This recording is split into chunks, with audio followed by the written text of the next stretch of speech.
Hi everybody, my name is Bilal Hamaydah. I am working as a National Program Officer at UNESCO office in Palestine. First of all, hope that you will have a good training on INEE Minimum Standards, and it will be very useful and I'm sure it will be very interesting for you to know about the education emergencies and how you can make sure about have good preparedness and response and recovery regarding the education emergencies. To talk about the INEE minimum standards and how we start in Palestine, actually with the circumstances that we have in Palestine and especially in Gaza Strip with the ongoing conflict regarding the crisis that happening all time with the Palestinians who are living in Gaza and the schools and the education in general affecting all time by this crisis.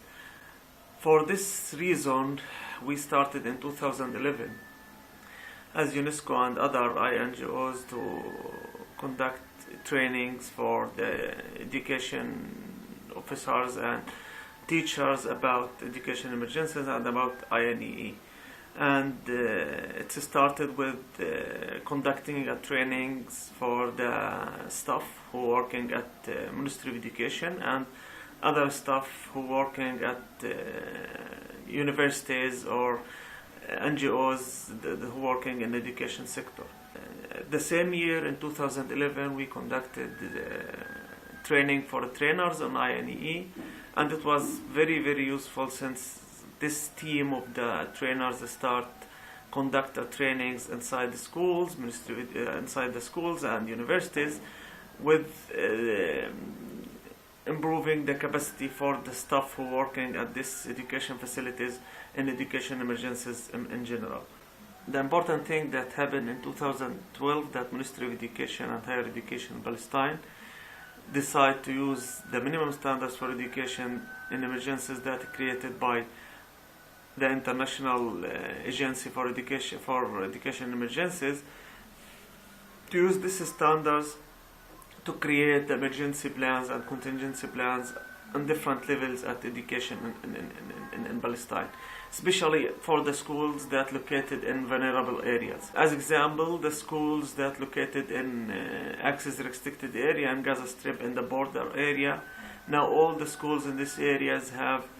their own contingency plans that developed by the safety committees that established in all of these schools. It's important to mention at the same time that all of these trainings and all of this capacity that the schools and the staff inside the schools and the safety committees inside the schools that they have now, it's helped them not just for deal with the human-made disasters. It's helped them to deal with the other natural disasters. Recently in 2013-2014 during the winter, many of the schools in the low areas in Gaza Strip affected by the Alexa storm or the flood that happened in this year, and about 10,000 people evacuated their homes because the low areas in Gaza Strip was full of water because of this natural disaster. What happened last year encouraged us to thinking deeply about the situation and how we can make sure that the school will be stay at the safe areas for the students, for the children as well, and the education will continue at these schools. So early this year, before the winter, with the cooperation with the education cluster in Gaza Strip, we developed the document that including tips for the teachers and the school principals at these schools to help them to deal with this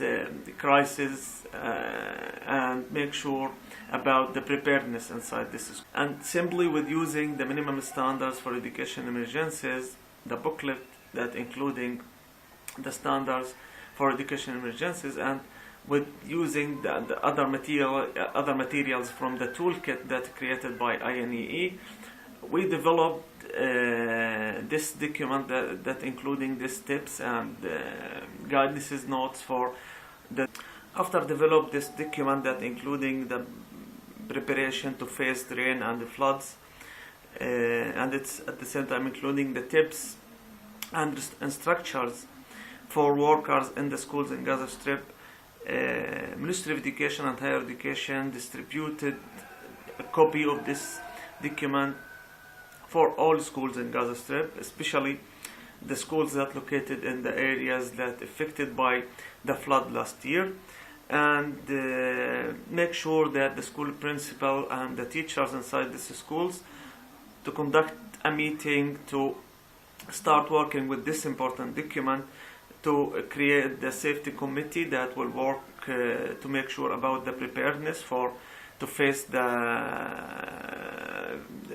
rain and the floods before the winter, and to make sure that the school have all equipments and materials that they need to face this the rain and this natural disaster, and at the same time have backup of the data for the schools and the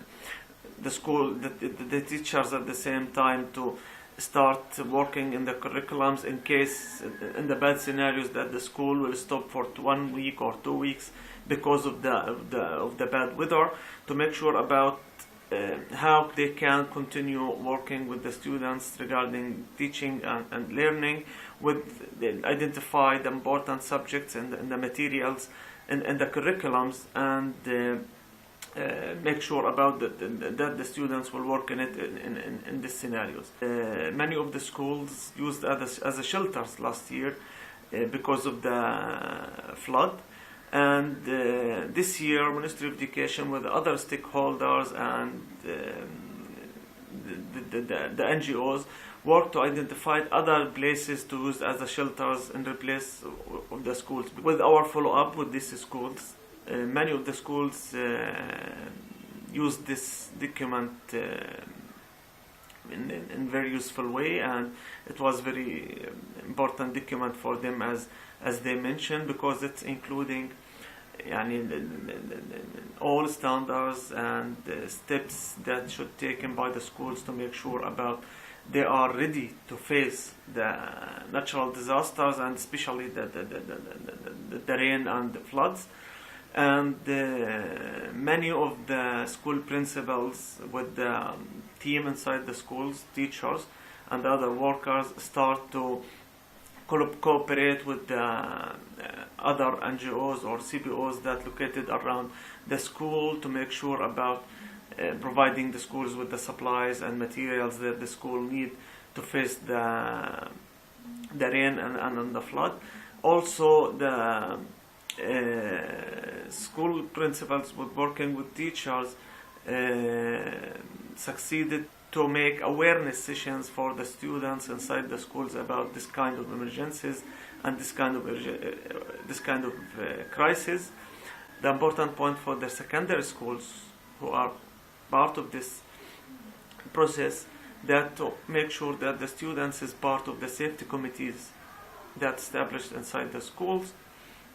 and make sure that the students is part of this committees to support the schools to make sure about good response in general for this kind of natural disasters. That's all regarding this document or these materials that we developed with using the INEE Minimum Standards and the INEE Toolkit in Gaza. And the main important thing and my advice in the end of my speech to you, that it's important to make it part of your daily life as education as a people working in education field, since this standards under the 5 domains in the booklet,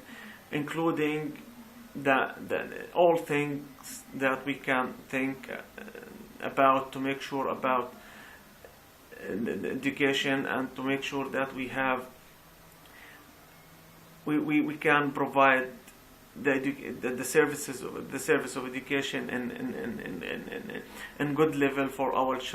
children and our students inside the schools. Hope you the best in this training, and it's my pleasure to be in contact with you through my contact information on INEE website, since I'm member of this website, and my advice for you as well to sign in on this website to start receiving the materials, the updates on the materials that focusing on education emergencies, and hope that you will stay safe, and the students as well and inside the schools, and thank you for listening to me, and allow me to share our experience here in Gaza with you. Thank you.